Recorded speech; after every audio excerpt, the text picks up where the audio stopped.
Welcome. I think I have my new intro tag.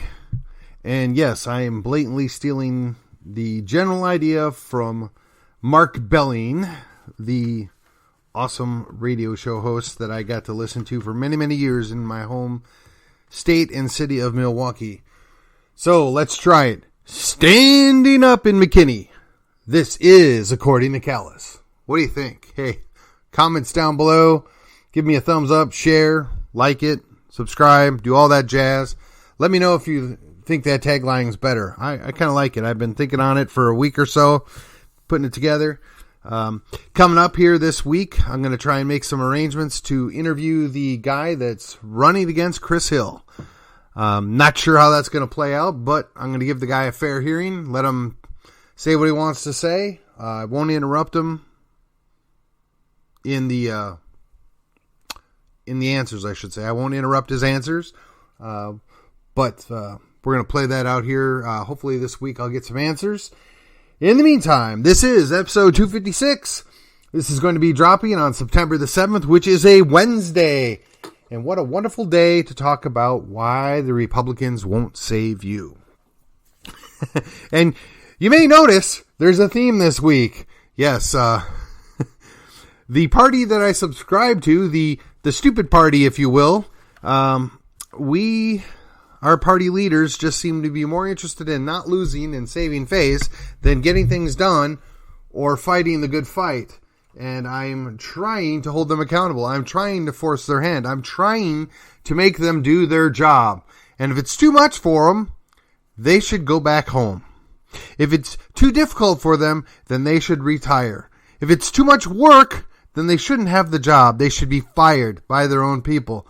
But until then, that's what we got. And while it's not super exciting and while I'm not overly enthusiastic, what they say is true. At least they're not a Democrat. Unfortunately, the flip side of that scenario is every time we count on them to do something, they seem to find a way to lose.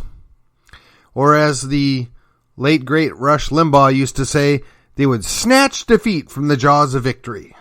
Yep, that's our party, the Republicans. And, we try and hold their feet to the fire. We try and encourage them. We try and help them. We try and do everything we can to give them the tools they need to be successful. And they drop the ball on us. And their constant refrain is, well, we're not Democrats. We can't let the Democrats win. And, we're all going to die if the Democrats are in charge. Well, I'm here to tell you, the reverse of that is also true. Not all Democrats hate you, or hate me, or hate any of us. Now, it's clear to me that their leadership does. It's clear to me that their progressive socialist totalitarian leadership wants nothing more than to install themselves as permanent dictators over what was once the great United States and dictate all policy from the beast in the east. They want nothing more than to have de facto and de jure control over all the other states. And just in case you're wondering why I bring that up again, I think I might have muddled those up. So de jure means by right something, whereas de facto means whether it was your right or not, it is what it is. So when you hear people say, well, it is what it is, we must go on, that's their way of acknowledging that this is the de facto reality. So my independence is de jure, but by de facto, I live under tyranny. And whether it's the soft tyranny of Governor Gregg or the soon-to-be ratcheting up harsh totalitarian tyranny out of the beast from the east, a.k.a. the mouthpiece of Uncle Joe, Sleepy Creepy Joe, we are not in control of our own destinies as a nation. As an individual, we do have some say in what we do and how we do it and when we do it. Setting aside that I believe as a Christian at one point we're all going to be on our knee and acknowledge Jesus is Lord. Until such time that we are doing that, we should be serving no other master. We should be standing for our own rights. We should be willing to accept the burden of independence. So, I'm going to rehash a few statements and insert the word Republicans instead of Trump. So, the Republicans have shown time and time again that they're not going to fix things. The Republicans have shown time and time again they're not fit to lead. And when they are leading, they don't do a good job of it, and they don't accomplish that which we sent them there to do. The Republicans cannot and will not save us. The Republicans have zero interest in saving us. But unlike the alternative, they don't actually all hate us. They don't all want to be little Stalins, little Maos. Though they have no problem acknowledging the little Mao and the little Stalins from the other side. They have no problem with playing Vichy. They have no problem selling us out.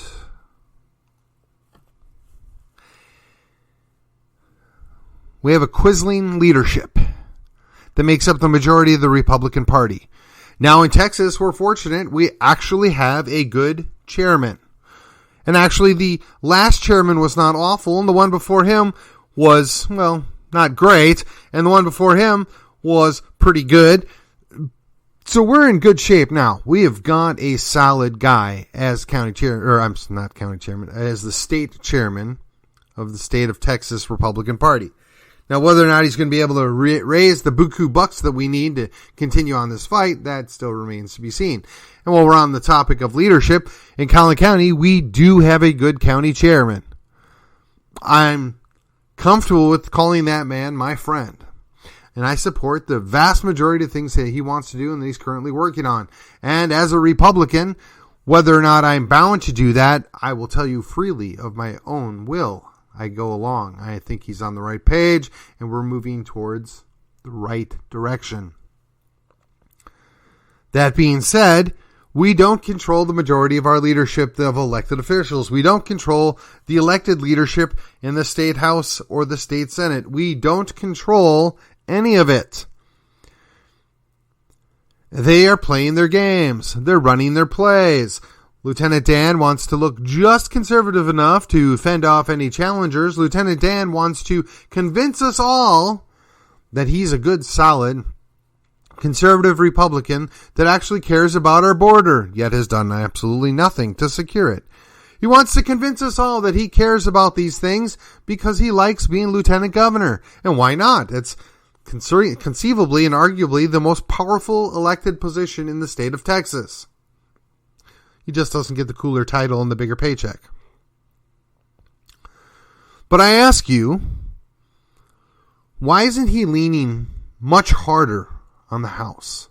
Why aren't they getting our things done? It's because they have zero interest in doing it. They want to just trickle out enough steps in the right direction to ensure that they win their next election, to fend off their Democrat challenger. And we accept that. We tolerate it. We smile and say, well, at least they're not Democrats. Now, I suspect, I'm going to change pace here for just a moment. I suspect there are an awful lot of rural Democrats, and probably even some that reside in the cities that have had a bellyful of what's been going on. I suspect they're not happy either. I apologize. That was the brief interruption from Al Runster. I suspect that some of these Democrats are getting wise, that their own leadership has zero desire to actually improve the situation for them, that their rank and file, their grassroots, as it were, is getting really tired of getting the crumbs, is getting really tired of being pooped upon and told that it's gold. They're getting tired of having to accept the fact that their leadership is only interested in the very same thing our leadership is, which is maintaining power and control. Now, is it a majority? No. Is it a minority? Yes. Should we be concerned about them? Absolutely. These are the people we want to be approaching. These are the people we want to be engaging with. These are the people that actually see the same problems that we see. They're interested in seeing them fixed as well. They may be open to, some dialogue on how we might address these issues that our leaders aren't interested in fixing, that our leaders use to both divide us and to maintain their control and power. And one ought to be concerned about that if you're in the state of Texas, because we've had total control of the state government for over 20 years, and maybe at this point we got half of what we've wanted done. Maybe. Now, we keep moving the bar, but the reason we keep moving the bar is because they're so slow to act and they're so slow to improve the situation. And had they actually acceded to our wishes and our desires 10 years ago, the bar may not have moved as far as it did. Now, I got to tell you, I'm all for pushing the bar. I'm all for sliding that Overton window further to the right. And they screech and cry about the tyranny, but there isn't really any example of this. Unless, of course, you want to include the abuse of power by our governor, as he shut down the entire state on his own authority for at least a year because, well, he felt like it. Because everybody was scared. Yet, neither the Republican leadership nor the Democrat leadership did anything to end it or stop it. Indeed, we had 4 sessions, and never was this addressed. They are not interested in solving the border crisis. They're not interested in solving the energy crisis. They're not interested in, doing many of the things that need to be done. And they maybe kind of sort of address the election issue insofar as that they could guarantee that they won their own re-elections. Now, you can call me what you want to call me, but I still don't buy that Lieutenant Dan, and Governor Gregg both received more than 2/3 of the Republican primary vote. Don't believe it. Not in the slightest. I'm not buying. Sorry, just not going to happen. On the flip side, if we're to believe that anybody thinks Beto is 1, competent, 2, qualified, or 3, an actual good candidate for governor, oh my gosh, where you guys been for the last, 4 years? Now, if I'm a Democrat and I actually believe Democrat talking points, I might think to myself, well, he's saying the right things. He's giving me the red meat that I desire as a good progressive, but the guy's a basket case. He's a mess. But because I'm a good Democrat, I'm going to go vote for him. Aren't we doing the same exact thing in the Republican Party? Aren't we putting forth people that are, let's call them subpar? Now, I'm not going to get into all the other states and all the other cult of personalities that are going on. But at this point, don't we have a few other, people that are currently elected or set to be elected that are coasting on little more than a cult of personality or extremely deep pockets? Or I'm friends with this person, so you can trust me. I mean, isn't that how most of these people get elected in the first place? And isn't this why we're always disappointed? Now, I can't undo what's happened. I can't go back and fix what I would call some of the mistakes were in the primaries this year. It is what it is. It is the de facto leadership of the Republican Party. I don't have to be excited about it. I don't have to be enthusiastic about it. But I refuse to be manipulated and driven by fear from,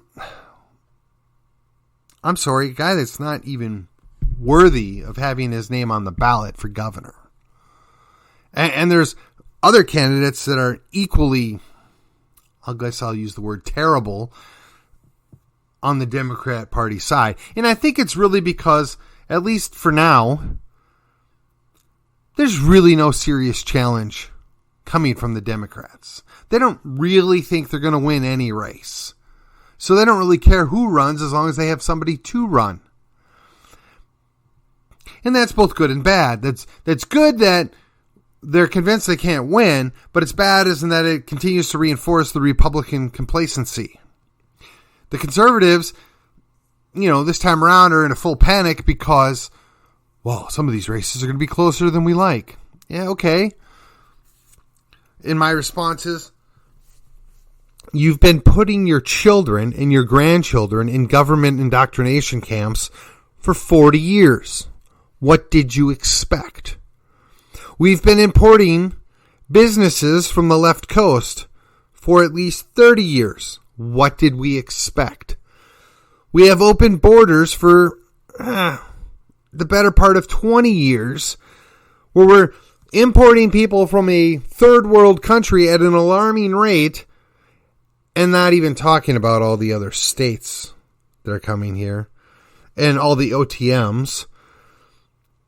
And we've done nothing to control that. And we wonder why the once bright red state of Texas is now purple. And I'm sure none of these policies had anything to do with it. And the Republicans who have been in charge for the last 20 years have done very little to stop it. Oh, I know Lieutenant Dan ran on securing the border, but what has he done? Governor Greg, when he's got his finger in the wind's got to know this is a problem, but what has he done? Oh, they whine and complain and blame Washington. Oh, it's the fault of those federal government types. They won't secure the border. Yeah, you can do it. The state of Texas is essentially undergoing an invasion, and we have done nothing to stop it. Now, the Republican Party of Texas has asked for a declaration of invasion. At least a dozen counties have declared an invasion. I suspect Collin County in the next 30 days will also declare that the state of Texas is under invasion. Well, under our own Constitution and the federal Constitution, we can do something about this. Now, isn't it funny that Arizona, who's going to be soon led by a lady that was a newscaster, seemed to figure it out and could tell us exactly what was going on in Arizona and basically say, we're under invasion, we're going to do something about this. She could figure it out, and she's not even the governor. Meanwhile, our governor and lieutenant governor, they run their mouths but don't do a darn thing about it. Why is that?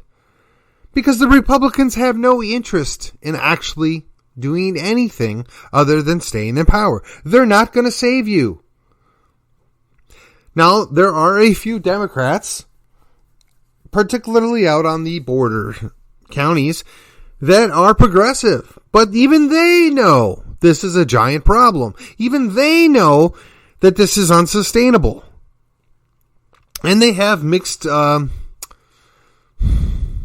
loyalties. I guess that'd be the best way to put it. They want to look after their Latino brethren. They want to extend the handout to what is,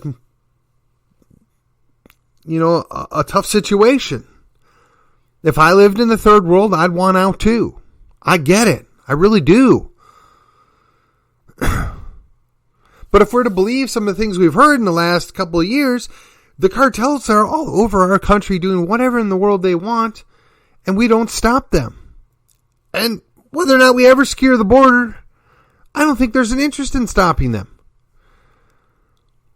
How is it the Senecola cartel is in Oklahoma preventing people from growing marijuana, cultivating marijuana, and the sheriff's department or the state police are doing nothing about it? How is that possible?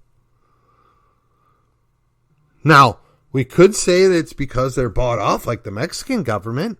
We could say they have their hands full. There's any number of things. But we don't know. Because once again, the Democrats won't save you.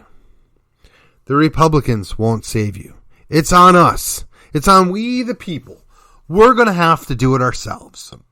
We're going to have to step up and get involved at the city level, at the county level. We're going to have to be willing to make some sacrifices of our own time and our own effort, not our tax dollars, because God knows they get enough of that. But we're going to have to, I don't know, perhaps raise up a posse. I don't know, create another militia, even though they're theoretically illegal by federal law.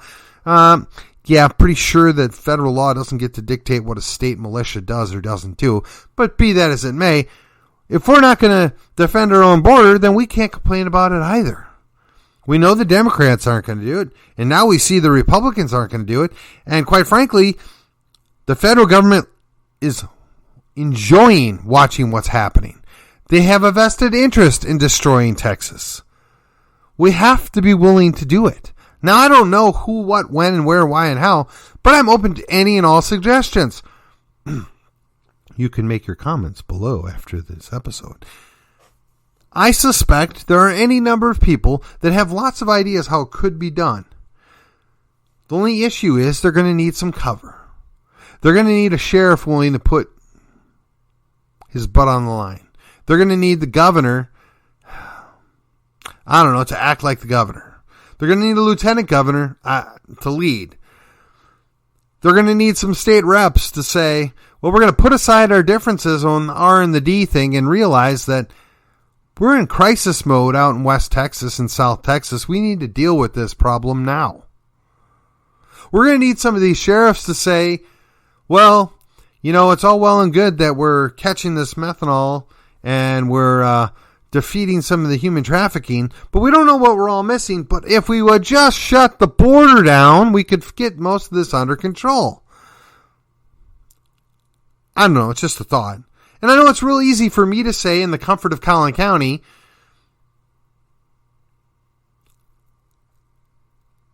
but if they're already dictating policy in parts of Oklahoma, what makes you think they don't already control a chunk of Texas?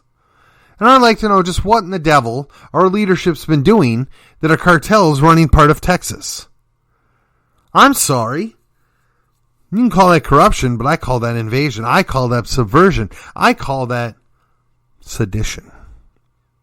And I called on our leadership that are going along with this, our leadership that is so fearful of a foreign entity as a quisling.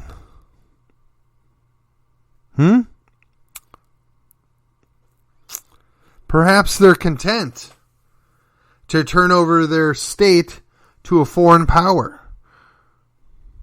Perhaps they want to be Vichy, Texas. I don't know.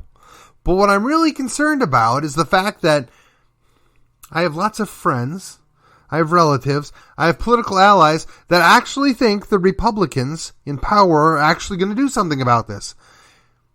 I remain unconvinced. I'm hopeful that those few Democrats that are still sane, now they might be left of center, but that are still sane, will realize, hey, we're going to have to put things aside here and get this under control. There won't be a state left if we don't do anything about this sooner or later. There won't be a Texas worth saving if we don't get off our butts and do something now. But again, the Republicans don't seem to be interested in doing that. I'm not really sure what to expect anymore. I suspect if we don't take back our counties and we don't take back our cities and we don't reverse these insane proto-amnesty programs where they're declaring them to be semi-sovereign counties where you can go stay there safely and we're not going to look at whether or not you actually belong here or not. If we don't actually hold these people's feet to the fire who are seeking to subvert the rule of law, seeking to subvert the sovereignty of Texas, they're not going to have to worry about, big bad Texit man.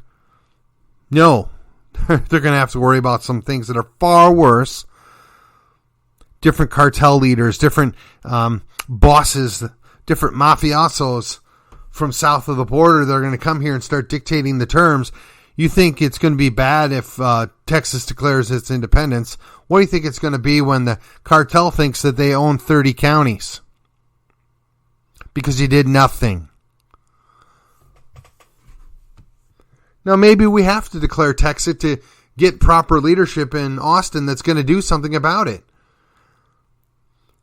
I mean, a ragtag army of Texians and Tejanos were able to defeat Santa Anna. Now the cartel, no doubt, is better funded, better armed, I'm sure. But you get a couple 100,000 angry Tejanos and Texians that are also armed. I think we can handle it.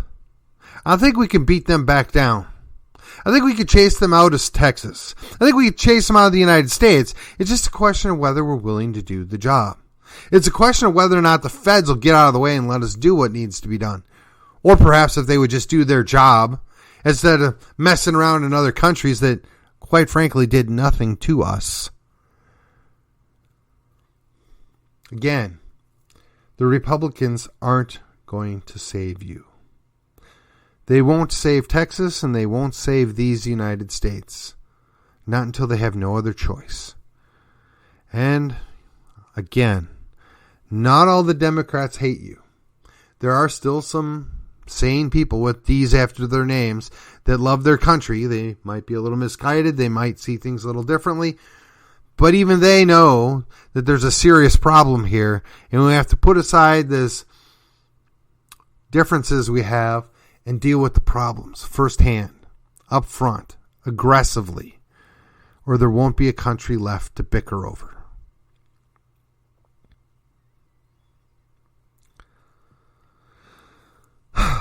So as I wrap up this episode literally today, I just want to say, I do this to encourage and to inspire the listeners of this podcast. I do this to remind people that we are the ones that can make a difference. We are the ones that can change what's happening. We are not dependent upon a couple of individuals in Austin, and God forbid we're dependent upon those people in D.C., the beast of the East. We can take care of this. It's been done before. You have to be willing to sacrifice. We had a whole bunch of people come here from Tennessee once upon a time, and they volunteered themselves to defend a little piece of dirt down in San Antonio. And they lost that battle, but they won the war. Are we willing to follow in their footsteps? Are we willing to take up the mantle of independence and responsibility for Texas? And, quite frankly, for these United States. And while I might be standing in McKinney, how many other people are willing to stand with me? How many other people are willing to put in a little elbow grease? How many people are ready to raise their voice so the people in Austin can hear us? How many people are willing to go down to the next city council meeting and tell them to quit putting up thousands of apartment thousands of apartment units that we didn't ask for and we don't need? How many willing to say, quit spending all this money on an underpass that is unnecessary? How many willing to go down to the commissioner's court and say, hey, we're really glad that you're not wasting a ton of money, and we're really glad that you're listening to the sheriff as he's telling you, hey, man, we got to expand the county jail here. How many of you are willing to do that? How many of you are willing to go down to the local school board meeting and say, hey, you know what? We just want you to teach our kids their reading, their writing, and their arithmetic, and how to function as adults. And quite frankly, we don't have time for your social emotional learning. We don't have time for all this CRT garbage. We don't want porn given to our grade schoolers. We don't care about the alphabet soup people. We want our children to be told right is right, wrong is wrong, and there are two sexes, and it's male and female, and we want them to actually graduate knowing how to do these basic things. How many of you are willing to do that? And until we do that, we can't expect anything to improve down in Austin. We can't expect to save Texas if we're not willing to go and do the work to save our own counties, our own cities, and our own school districts. So if you're going to be dependent upon the Republicans saving you, you're going to be waiting a long time. If you're going to be dependent upon the fact that, hey, well, Stephen told us not all the Democrats hate us. Yeah, they don't hate you, but they don't agree with you either. You're going to have to go and do the work. I can't do it all for you. Some of my friends can't do it all for you. You have to be willing to do it. Hey, if you have any doubt on the effectiveness of one person getting off their butt and doing something, you need not look any further than North McKinney. My friend Kyle Sims has been stirring the pot excessively for the last couple of years. And he's been making up for lost time. Love him or hate him, he is effective. You want to learn how to get involved? You want to learn how to stir the pot? You want to learn how to push buttons? Go look him up. You want to see how you can be effective by traveling and whispering in the right people's ears and by pushing people's buttons? Go look at Patrick Walmoff. Man, that guy's everywhere. And on the entire nation. Kyle usually restricts himself to Texas, but geez, talk about two guys that have had enough and put in the work. Man, you don't even have to do a tenth of what they do and you could change everything. You know, Jesus told his disciples, if you would just have the faith of a mustard seed, you can move that mountain. Well, I'm telling you, if you would just put in the work, 5% of your effort into changing one thing in the community around you, you can move the mountain that is Austin. You think the progressives were able to do what they did overnight? You think they were able to subvert and invert our entire country overnight? No.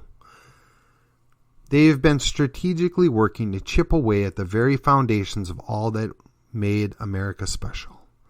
They have been working to destroy these United States for over 100 years, and they are just now seeing the fruits of that labor.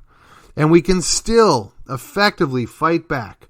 Now, we may not be able to save the nation. We may not be able to save every state, but we can save Texas. Let the people in New Hampshire, the people of Alaska, the people of South Dakota, the people in Idaho, the people in Florida, they'll solve their problems at their state level. But if we're not willing to save Texas, then all bets are off. Now, you can be angry at me. You can say that I'm dismissing the Republican Party and the things they're doing. I'm really not. I'm saying don't put your faith in elected officials. I'm saying you have to go do the work. And with that, this was According to Callus. I will see you on the other side. And don't forget to subscribe, comment, share, like. This is a passion of mine. I have now exceeded 10,000 downloads. And I'm looking forward to hitting 20,000 by the end of the year. And only with your help can I do that. The word has to get out. We have to be willing to do the work. Now, maybe I'll see you at the next event. Maybe I won't. But just know there are plenty of my friends and allies all over the place doing the work. And you should be joining them. I'll see you on the other side.